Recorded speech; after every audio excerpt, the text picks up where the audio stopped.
Everyone, good morning. कैसे हैं आप सब लोग? Let's start the MCQs of the excretory product and their elimination chapter which is the chapter number 19 of the 11th class.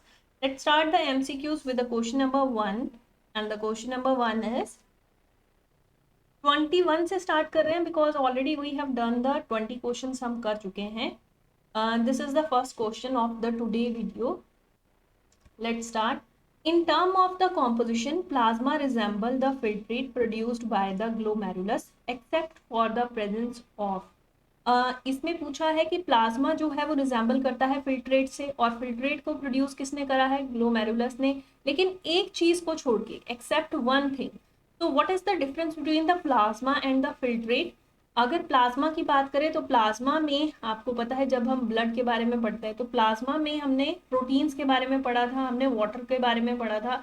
92% इसमें water था, इसमें proteins थे और इसमें कुछ आयंस थे, यानी इलेक्ट्रोलाइट सॉल्ट्स भी बोल सकते हैं आप।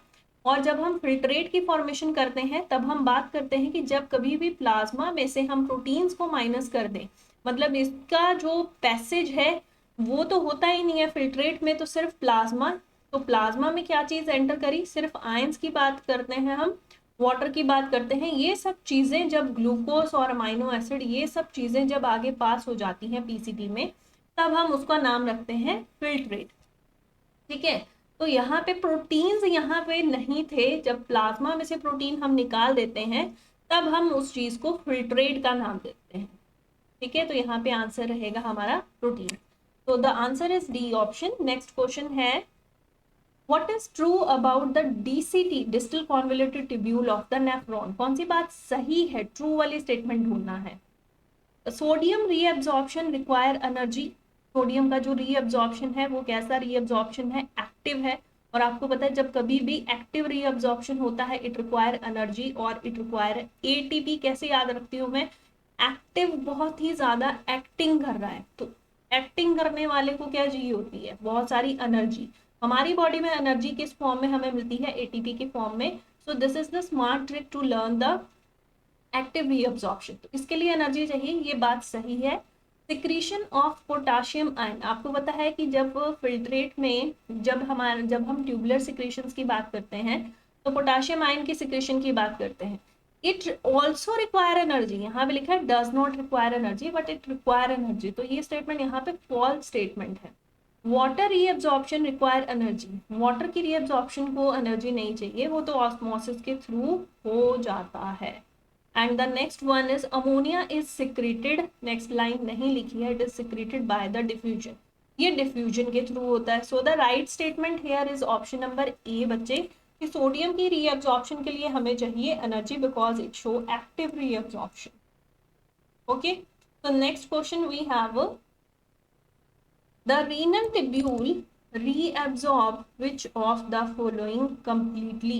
renal tubule में हमारे पास, जब हम नेफ्रॉन का स्ट्रक्चर पढ़ते हैं हम टू पार्ट्स में उसको डिवाइड करते हैं। एक ग्लोमेरुलर वाला पार्ट होता है जिसको माल्फिजियन बॉडी बोलते हैं, और एक रीनल टिब्यूल होता है। रीनल टिब्यूल में आपका पीसीटी आता है, लूप ऑफ हेनले आता है एंड डीसीटी आता है, ये तीन पार्ट्स आते हैं। अच्छा, पीसीटी में मैक्सिमम रीअब्जॉर्प्शन होता है, डीसीटी में मिनिमम रीअब्जॉर्प्शन होता है, लूप ऑफ हेनले भी जो है आपका किसी चीज का रीअब्जॉर्प्शन करवा रही है। नाउ ये जो रीनल टिब्यूल है, reabsorption of which of the following, कौन सी ऐसी चीज है जिसकी कंप्लीट रीअब्जॉर्प्शन हो जाती है? पीसीटी में हम पढ़ते हैं मैक्सिमम 70 to 80%, 70 to 80% रीअब्जॉर्प्शन हो रही होती है। किन किन चीजों की रीअब्जॉर्प्शन होती है? वहां पे वाटर की मैक्सिमम रीअब्जॉर्प्शन होती है, वहां पे ग्लूकोज की कंप्लीट रीअब्जॉर्प्शन होती है, कंप्लीट रीअब्जॉर्प्शन एंड जो सॉल्ट्स हैं उनकी रीअब्जॉर्प्शन होती है, अमाइनो एसिड्स जो हैं उनकी रीअब्जॉर्प्शन होती है। तो इन सारी चीजों की रीअब्जॉर्प्शन हो रही होती है पीसीटी में, और मैक्सिमम जो क्वांटिटी में जो चीज कंप्लीटली रीअब्जॉर्ब होगी है that is glucose. C6H12O6 is the formula, D option. Next हमारे पास क्वेश्चन है, which part does not belong to the uriniferous tubule? What is this? This is the nephron. Nephron के बारे में बात कर रहे हैं। अब नेफ्रॉन में हमारे पास एक टफ्ट ऑफ कैपिलरीज था, ठीक है, इस तरह से हमारे पास एक मिनट, हमारे पास ये ग्लोमेरुलस था इस तरीके का, ठीक है, ये है एफरेंट आर्टीरियोल, ये है इफरेंट आर्टीरियोल, और ये यहाँ पे बीच में टफ्ट ऑफ कैपिलरीज है जिसमें होल्स हैं फेनेस्ट्रे।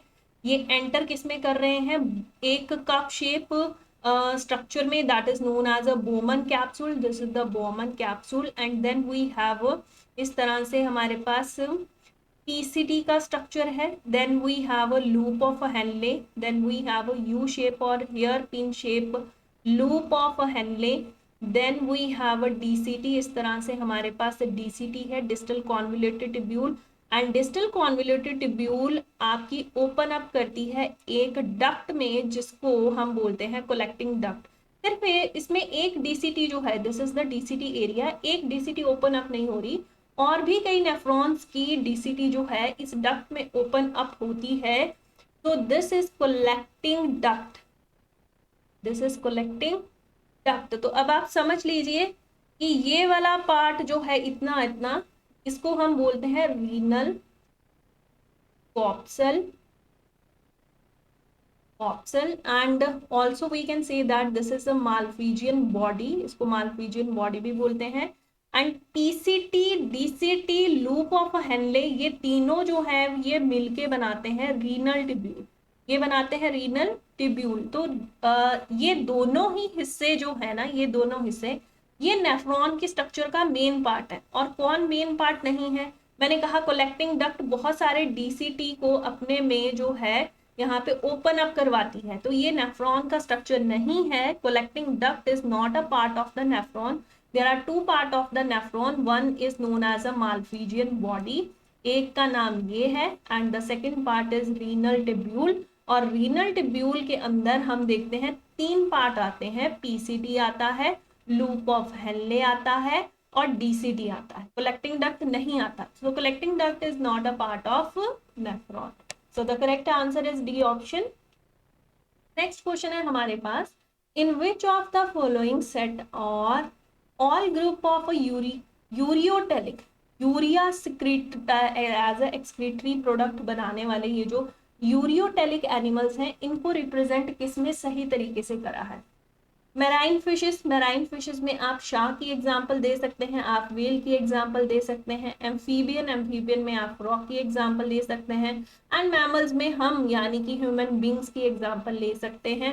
तो फर्स्ट ऑप्शन ही मुझे करेक्ट लग रही है। बोनी फिशेस जो होती हैं वो आपकी होती हैं अमोनियोटेलिक, अमोनियोटेलिक होती हैं, अमोनिया की सिक्रेशन करते हैं। मैमल्स यूरियोटेलिक होते हैं, तो ये आपस में यहीं पे मैच नहीं कर रहे। एक्वेटिक इंसेक्ट, एक्वेटिक एम्फीबियंस, और जो यहाँ तक के जो वर्डिंग है दैट इज अमोनियोटेलिक। अगेन कौन कौन होते हैं अमोनियोटेलिक, फिर this is the one number bony fishes, aquatic insect second number, third aquatic amphibians की अगर बात करें तो अगर सिर्फ एम्फीबियन है तो एम्फीबियन आपके क्या होते हैं, ये सारी ही लाइन यूरियोटेलिक होती है, ठीक है। और अगर लैंड स्नेल्स की बात करें बच्चे, तो ये यूरिकोटेलिक होते हैं, यूरिकोटेलिक, यूरिक एसिड का सिक्रीशन करते हैं। यूरिया का सिर्फ ये मैराइन फिशेस, एम्फीबियन, मैमल्स। तो यहाँ पे ये दोनों स्टेटमेंट्स में बहुत सारी गलतियां हैं। बोनी फिशेस अमोनियोटेलिक, एक्वेटिक एम्फीबियन आपके फिर से अमोनियोटेलिक, टेरिस्टीरियल मैमल्स, ओके, तो ये आगे यूरियोटेलिक। तो यहाँ पे स्टेटमेंट जो बिल्कुल सही है और सारी चीजें जो है यूरियोटेलिक की तरफ जा रही हैं, that is option number A is a correct answer. Next question है हमारे पास, what are the projections of the renal pelvis called. Projections of the renal pelvis, जब हम किडनी की स्ट्रक्चर पढ़ते हैं, this is the bean shape kidney, सही नहीं बनी है, एक minute, this is the bean shape kidney, okay. इस किडनी में हमारे पास यहाँ पे फनल शेप का रीनल पेल्विस होता है, this is the funnel shape, और यहाँ से निकलने वाला एक notch is known as a hilum, जिसके बाद फिर यूरेटर स्टार्ट हो जाता है, this is the ureter, and this notch is known as a hilum, और the entry point of the blood vessels and the nerves. ये वाला जो फनल शेप स्ट्रक्चर है this is known as a renal pelvis. Renal pelvis के बाद आपके इस तरह से हमारे पास कुछ कैलियक्स शुरू हो जाते हैं। जो बड़ा वाला कैलियक्स होगा, मतलब इन सब से मिल के बनने वाला जो कैलियक्स है, यहाँ पे इन सब से मिलने वाला इस तरफ का कैलियक्स है मेजर कैलियक्स, और मेजर के बाद ये डिवाइड हो रहा है, मैंने इसकी डिविजन्स कर दी। डिविजन्स के बाद यहाँ पे आपको मेडुलरी पिरामिड्स देखने को मिलेंगे, आपको इस तरह से ट्राइंगल शेप के मेडुलरी पिरामिड्स दिखने को मिलेंगे। दे form the material and these materials are passes through the minor calyx। जो छोटे वाली ducts होंगी, these are minor calyx, इनमें ओपन अप होते हैं ये वाली structure, these are known as the medullary pyramids, these are medullary pyramids। तो यहाँ पे पूछा है कि ये जो पेल्विस है ये किस में एक्सटेंड कर रहा है, प्रोजेक्शन जो इसमें से निकल रही हैं वो क्या है, आगे की तरफ जो प्रोजेक्शंस निकल रही हैं, अभी बोला मैंने कि इस तरह से ये जो पिरामिड है, पिरामिड अपनी सिक्रीशंस करेंगे इस तरह से, ये मेडुलरी पिरामिड्स हैं, ये अपनी सिक्रीशंस करेंगे माइनर कैलियक्स में, और ये सारी जो जुड़ के जब जुड़ जाती हैं तो this portion is known as a major calyx and then it form a funnel shape structure. यहाँ पे एक फनल शेप जो स्ट्रक्चर बन जाएगा, this is known as a pelvis. तो पेल्विस एक्सटेंड कर रहा था माइनर और मेजर कैलियक्स में, दिस इज द माइनर, ये दोनों ही स्ट्रक्चर्स क्या हैं, दीज आर कैलियक्स। तो यहाँ पे कैलियक्सिस, ठीक है, B option is a correct answer. Medullary pyramid उसके बाद आते हैं। रीनल कॉलम किसको बोलते हैं, ये बीच बीच में ये जो स्पेस रह गया ना, बीच वाला space, these are known as a renal column और the column of a Bertini, column of Bertini इसका नाम है, क्योंकि इसका मतलब है कि जो कॉर्टेक्स है ना, जो कॉर्टिकल रीजन है, जो कॉर्टेक्स है वो एक्सटेंड कर रहा है किसके बीच में, पिरामिड्स के बीच में एक्सटेंड कर रहा है, इसलिए उसका नाम है कॉलम ऑफ बर्टिनी या रीनल कॉलम।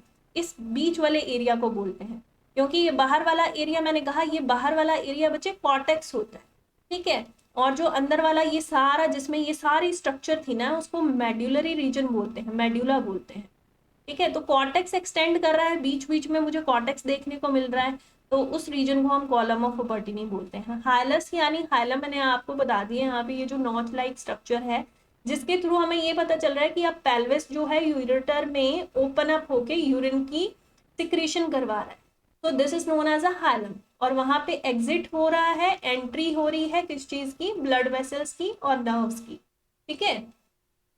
तो यहाँ पे स्ट्रक्चर खत्म हुई, आपका option number B is the correct answer. Next question है हमारे पास, what are the main functions of the kidney. जो किडनी है, एक्सक्रीशन तो उसका फंक्शन है ही, वो तो हम इस चैप्टर में पढ़ रहे हैं, लेकिन ऑस्मो रेगुलेशन करना, क्योंकि हम देखते हैं कि हमने फिल्ट्रेट कहाँ बना दिया था, हमने फिल्ट्रेट तो बना दिया था जब हम ग्लोमेरुलर की बात कर रहे थे, बोमन कैप्सूल की बात कर रहे थे, यहीं पे हमने फिल्ट्रेट बना दिया था। लेकिन जैसे ही ये सारा फिल्ट्रेट पीसीटी में पास होता है, तो पीसीटी में क्या चीज होती है, रीएब्जॉर्प्शन हो जाती है। रीएब्जॉर्प्शन किन किन चीजों की होती है, वाटर की रीएब्जॉर्प्शन होती है, सॉल्ट्स की रीएब्जॉर्प्शन होती है, फिर उसके बाद ग्लूकोज की रीएब्जॉर्प्शन हो जाती है, कंप्लीट रीएब्जॉर्प्शन हो जाती है ग्लूकोज की। तो जो सारी चीजें हमारी बॉडी को यानी ब्लड को फिर से रिक्वायर्ड है, उनको हम रीएब्जॉर्ब कर लेते हैं। तो सिर्फ एक्सक्रीशन करना किडनी का काम नहीं है, ऑस्मो रेगुलेशन करना भी किडनी का काम है। सेलेक्टिव रीअब्जॉर्प्शन करना इसका काम है। अल्ट्रा फिल्ट्रेशन यानी ये फिल्ट्रेट की फॉर्मेशन करना, ultra filtration is done by the glomerulus plus Bowman capsule, ये दोनों मिलके करते थे, ठीक है। तो सेलेक्टिव रीअब्जॉर्प्शन भी हो रही है, यहाँ पे पीसीटी में रीअब्जॉर्प्शन हो रही है, तो both B and C are the correct. Passive absorption ही, पैसिव रीअब्जॉर्प्शन, एक्टिव रीअब्जॉर्प्शन, हमने ये पॉइंट्स देखे थे कि पीसीटी और डीसीटी में चल रहे होते हैं।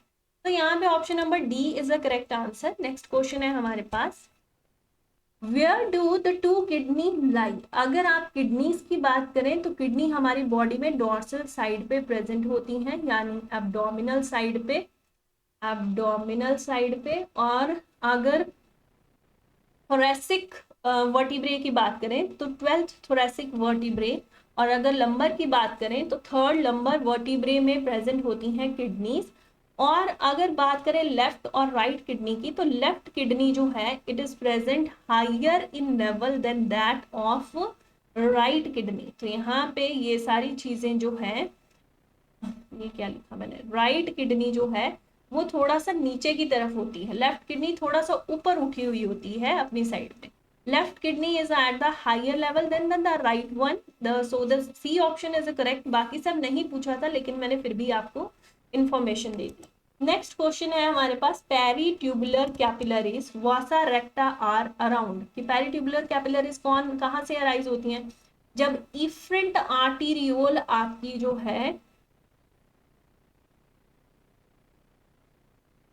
आर्टीरियोल आपकी क्या कर रही है, बहुत सारी कैपिलरीज का नेटवर्क बना देती है, उसको हम क्या बोलते हैं, पेरी ट्यूबुलर कैपिलरीज। उसमें से एक वेसल जो है it will run parallel to the loop of Henle. जब हम पीसीटी के बाद loop of Henle which is like U shape और hair pin shape loop of Henle की बात करते हैं, तो लूप ऑफ हेनले के साथ साथ ना एक ब्लड वेसल जो है ना, this is the blood vessel, ये पैरेलल रन करती है, it will run parallel to the loop of Henle and this parallel vessel is known as, इसको हम नाम देते हैं वासा रेक्टा, known as a vasa recta. ठीक है, सो ये दोनों जो है एक दूसरे के क्या कर रही हैं, पैरेलल रन कर रही हैं। Peritubular capillaries vasa recta are around, किसके अराउंड है, लूप ऑफ हेनले के ऊपर पीसीटी का एरिया है, this is the Bowman capsule, उसके बाद आपके पास पीसीटी का एरिया है, then we have a loop of Henle, ये आ गया आपका loop of Henle, then we have a DCT. ठीक है, डीसीटी के बाद हमारा ये कलेक्टिंग डक्ट में एंटर, तो लूप ऑफ हेनले के पैरेलल रन करने वाली जो ब्लड वेसल है that is known as a vasa recta. और वासा रेक्टा किस में प्रेजेंट होती है, जक्स्ट्रा मेडुलरी नेफ्रॉन में प्रेजेंट होती है। ये भी क्वेश्चन बहुत ही इंपॉर्टेंट है, कॉर्टिकल नेफ्रॉन्स में प्रेजेंट नहीं होती, सिर्फ जक्स्ट्रा मेडुलरी नेफ्रॉन्स में प्रेजेंट होती है वासा रेक्टा। ठीक है, तो यहाँ पे option number C is a correct answer.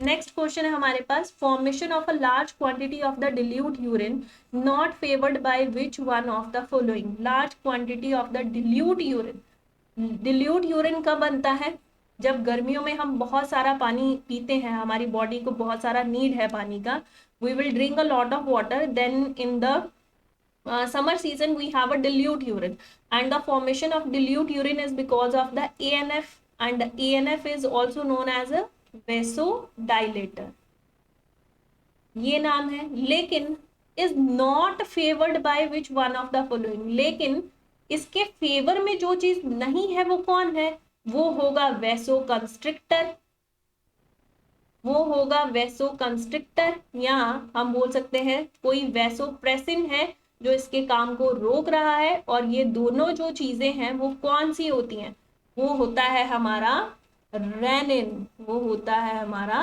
Rennin, क्योंकि रेनिन की वजह से ही रास देखने को मिलता है। व्हाट इज रास, रेनिन एंजियोटेंसिन एल्डोस्टेरोन आपका सिस्टम जो है वो चलता है, जिसकी वजह से ये दोनों हार्मोन जो होते हैं ना हमारा, ये जो एल्डोस्टेरोन है, एल्डोस्टेरोन जो है ये यहाँ पे एक्ट करता है एज अ वेसोप्रेसिन और ये डिल्यूट से कंसंट्रेटेड यूरिन के फॉर्मेशन करता है। It is responsible for the formation of a concentrated urine. Dilute urine किसने बनाया, एएनएफ ने, क्योंकि वो क्या था, वेसोडाइलेटर था।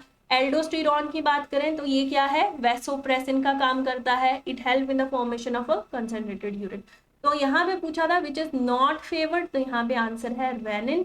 अगर सिर्फ इतना पूछा होता the large quantity of dilute urine is favoured by which of the following, तो हम नाम देते एएनएफ का, atrial natriuretic factor. Okay, so the option number B is the correct answer. Next question है हमारे पास, if PCT proximal convoluted tubule is removed from the nephron, अगर nephron में से PCT को रिमूव करेंगे तो क्या होगा, मैक्सिमम रीअब्जॉर्प्शन ऑफ वाटर नहीं होगी, वहां पे क्या चलता है 70 to 80% मैक्सिमम वाला रीअब्जॉर्प्शन चलता है। तो ब्लड में अगर हम अपना जो रीअब्जॉर्प्शन है वो ना करवा पाए तो सोचो यूरिन कैसा बनेगा, यूरिन बनेगा बहुत ज्यादा डिल्यूट फॉर्म का, और उसमें बहुत सारी क्वांटिटी में वाटर भी लॉस हो जाएगा, सॉल्ट्स का लॉस हो जाएगा, और जो ग्लूकोज है उसका लॉस होगा यूरिन से, अमाइनो एसिड्स जो हैं वो रिलीज हो जाएंगे, तो हमारा जो यूरिन है बहुत ज्यादा डिल्यूट फॉर्म में बनेगा। ठीक है, क्योंकि हम तो 70 to 80% पीसीटी में मैक्सिमम वाटर का रीअब्जॉर्प्शन करते हैं, ग्लूकोज का रीअब्जॉर्ब करवा लेते हैं कंप्लीट, तो ये सारी चीजें नहीं होंगी, फिर ये सारी चीजें नहीं होंगी। Option number D is the correct answer. Next question है हमारे पास, why is human urine usually acidic? ये एसिडिक क्यों है? क्योंकि जब पूरा हम रीअब्जॉर्प्शन, ट्यूबुलर सिक्रीशंस वगैरह की बात करते हैं, जब हम लास्ट में ट्यूबुलर सिक्रीशंस की बात करते हैं ना, तब हम देखते हैं कि डीसीटी में क्या हुआ, आपका H पॉजिटिव ट्यूबुलर सिक्रीशंस के थ्रू फिल्ट्रेट में एंटर कर गया। ये चीज कहाँ एंटर कर गई? फिल्ट्रेट में। इसने तो यूरिन का फॉर्मेशन जो है वो कैसा बना दिया, फिर H पॉजिटिव की वजह से यूरिन का फॉर्मेशन कैसा हो गया? एसिडिक। यूरिन की पीएच कितनी होती है ये भी याद रखनी है, यूरिन की पीएच होती है 6। ठीक है, तो ये सब बातें आपने याद रखनी है जब हम डीसीटी में ट्यूबुलर सिक्रीशंस की बात करते हैं। H पॉजिटिव जो है वो फिल्ट्रेट में ट्यूबुलर सेल्स के थ्रू जो है सिक्रीट होता है, रिलीज होता है in the filtrate, and because of this H positive it become acidic and the pH become 6। तो यहाँ पे option number created plasma protein are acidic, नहीं, प्लाज्मा प्रोटीन्स की बात तो होनी नहीं चाहिए। Potassium and sodium exchange generate acidity, नहीं, ये तो बैलेंस ऑस्मो रेगुलेशन के लिए हो रहा था। Hydrogen ion are actively secreted into the filtrate. Option number C is the correct answer. Next question है हमारे पास, in the mammal which blood vessel would normally carry the largest amount of urea? जिसने पढ़ा है urea cycle या ornithine cycle या crab हेंसलेट cycle, उसको पता होगा कि कैसे ये सारा काम हुआ है। सबसे पहले जो अमोनिया है बच्चे हमारी बॉडी में, वो कन्वर्ट होता है यूरिया में, यानी यूरिया की होती है फॉर्मेशन, और ये सारी फॉर्मेशन होती है लीवर में। लीवर में भी कौन करता है? लीवर, आपको पता है हिपैटिक वर्ड हम यूज करते हैं, जो लीवर के सेल्स हैं जिनको हम हिपैटोसाइट्स बोलते हैं, वहां पे ये सारा काम चल रहा है। और जैसे ही लीवर की ये सेल्स यूरिया की फॉर्मेशन करते हैं, तो यूरिया का ये सारा फॉर्मेशन बन के सारा चला जाता है हिपैटिक वेन में। इस एरिया में यानी हिपैटिक वेन में हमारे पास मैक्सिमम यूरिया है, सबसे ज्यादा बॉडी में सबसे ज्यादा यूरिया कहाँ है? हिपैटिक वेन में। हिपैटिक वेन आपको पता है ये वेन है, वेन कहाँ जाएगी? वेन वेना केवा में, वेना कावा इसको जो बोलना है, वेना केवा से ये एंटर करती है right part of the heart में, right side of the heart में, ऐसे भी बोल सकते हैं। Right side of the heart से आपको पता है डीऑक्सीजनेटेड ब्लड कहाँ जाता है? लंग्स में जाता है। तो ये जो ब्लड है ये लंग्स में मूव करके ऑक्सीजनेटेड होते हुए, डीऑक्सीजनेटेड ब्लड था एक तरह से, तो ये डीऑक्सीजनेटेड ब्लड लंग्स में तो चला गया, लेकिन ऑक्सीजनेट होते ही ये कहाँ आ गया? Left side of the heart में। तो अगर left side of the heart में आया है तो ऑब्वियसली ये वेंट्रिकल के थ्रू, लेफ्ट वेंट्रिकल के थ्रू कहाँ जाएगा? ऑर्टा में, और ऑर्टा से ये कहाँ जाएगा? To the all body organs. Obviously ये रीनल आर्टरी के थ्रू कहाँ चला जाएगा? किडनी में जाएगा, और किडनी से आपको पता है ये कहाँ जाएगा? जितना किडनी ने अपना काम करना था वो किया, और अपनी वेन के थ्रू यानी रीनल वेन के थ्रू ये जो थोड़ा बहुत यूरिया अब यहाँ पे रह गया है, हम ऐसे बोल सकते हैं it has a minimum amount of urea. यहाँ पे मिनिमम यूरिया है, वो फिर से एंटर कर जाएगा। अब वेन है तो वेन किस में एंटर करेगी? वेना कावा में। तो यहाँ पे फिर से वो साइकिल जो है इस तरीके से चलेगा। मैक्सिमम यूरिया किसके पास था? हिपैटिक वेन के पास। मिनिमम यूरिया किसके पास था? रीनल वेन के पास। किडनी का काम तो फिल्ट्रेशन का था, तो उसने तो यूरिया जितना निकालना था निकाल दिया, थोड़ा बहुत जो बचा है वो फिर से वेना कावा में भेजेगी क्योंकि रीनल वेन में है। तो मैक्सिमम यूरिया है हमारे पास, लार्जेस्ट अमाउंट जो है that is in the hepatic vein. तो this cycle is very very important. Next question है हमारे पास, देखिए सी ऑप्शन यहाँ पे बीच में आपको दिख रही होगी। नेक्स्ट क्वेश्चन है हमारे पास, which of the following statement is correct? इसमें कौन सी बात सही है? डिसेंडिंग लिम्ब में क्या होता है? नीचे की तरफ हम जाते हैं। लूप ऑफ हेनले इस तरह की स्ट्रक्चर है ना, यू शेप की, जिसमें आपको पता है कि वाटर और सोडियम क्लोराइड जो सॉल्ट है उनका एक्सचेंज चल रहा होता है। तो जब हम डिसेंडिंग पार्ट की बात करते हैं, नीचे की तरफ जो जाने वाला ये डिसेंडिंग पार्ट है, this is the descending part of the loop of Henle, and ऊपर की तरफ जा रहा है फिल्ट्रेट, तो हम बोलते हैं ascending part of the loop of Henley. ऐसे बात करते हैं। डिसेंडिंग पार्ट बच्चे परमिएबल होता है वाटर के लिए, it is permeable to water. तो इसका मतलब उल्टा चलेगा सॉल्ट के लिए, इम्परमिएबल टू सॉल्ट। ऑब्वियसली इसका उल्टा चलेगा जब हम असेंडिंग पार्ट की बात करेंगे, ascending part is permeable to salt, permeable to salt, salt के लिए तो परमिएबल है लेकिन वाटर के लिए इम्परमिएबल है। अगर जिसको ये दो बात याद रही वो इस क्वेश्चन को बहुत आसानी से सॉल्व कर सकता है। इसमें लिखा है descending part of the loop impermeable to water, गलत, मैंने अभी बताया कि this is permeable to water. Ascending part of the limb of the loop of Henle is permeable to water, बिल्कुल गलत, मैंने अभी बताया कि परमिएबल टू सॉल्ट है वो। ठीक है, ये वाटर के लिए था, तो ये दोनों स्टेटमेंट गलत है। Descending part of the limb is permeable to the electrolyte, नहीं, परमिएबल इलेक्ट्रोलाइट के लिए नहीं है बच्चे, वाटर के लिए परमिएबल है, ये भी गलत। Ascending part of the loop of Henle is impermeable to water, ये बात सही है कि हाँ इम्परमिएबल है वाटर के लिए, लेकिन परमिएबल किसके लिए है वो चाहे नहीं लिखा है लेकिन इसी बात से समझ आ जाता है, परमिएबल टू द सॉल्ट। तो यहाँ पे D option is a correct answer. Next question है हमारे पास, what is glomerulus along with the Bowman capsule. तो यहाँ पे मैंने आपको बताया भी था, this is afferent arteriole, then we have efferent arteriole, this is afferent arteriole जिसका डायमीटर ज्यादा होता है। ठीक है, ये थोड़ी सी मोटी जैसी आर्टरी होती है, ठीक है, क्योंकि इसने ब्लड लेके आना है और इसके पास बहुत सारा मटेरियल है जो कि इन कैपिलरीज के होल्स जिनको हम फेनेस्ट्रा बोलते हैं उनके थ्रू किसमें एंटर करेगा, cup shape of Bowman capsule में। ठीक है, ये बोमन कैप्सूल है which is made up of, ठीक है, यहाँ पे मॉडिफाइड सेल्स भी होते हैं इनर साइड पे, these are known as a podocyte, ये भी याद रखना है, these consist of simple squamous epithelium. यहाँ पे आपको सेल्स दिखेंगे and this is the Bowman capsule, this structure is known as a glomerulus because it has a tuft of capillaries, यहाँ पे बहुत सारी कैपिलरीज डिवाइड कर गई हैं इस आर्टरी से, जो ब्लड वेसल्स हैं वो डिवाइड करती हैं स्मॉल वेसल्स में, हम उनको कैपिलरीज बोलते हैं। और इन दोनों के बीच में एक्सचेंज चल रहा है, आपको पता है यहाँ से मटेरियल इस तरफ आएगा और हम उसका नाम फिर रख देंगे फिल्ट्रेट की फॉर्मेशन होगी, फिल्ट्रेट, फिर उसके बाद वो नेक्स्ट डीसीटी के थ्रू पास होगा जिसमें रीअब्जॉर्प्शन का काम चलेगा। इन दोनों को साथ में मालफिजियन बॉडी बोलते हैं या रीनल कॉप्सल बोलते हैं,